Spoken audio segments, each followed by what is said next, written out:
মানুষ মন ভরে ঘুরতে এবং পেট ভরে খেতে পাহাড়ে যায়।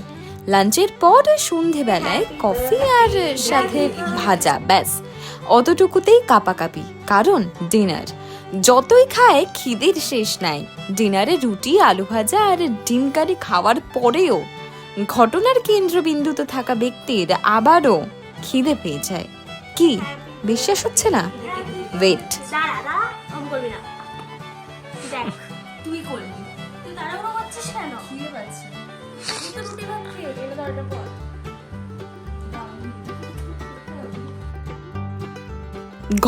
ঘটনা হলো এই ব্যক্তির জন্মদিন। হ্যাঁ, এটাও একটা ব্যাপার। ঘড়িতে বাজে রাত 12:05। এখনের মতো এটুকুই, বাকিটা কাল বলি।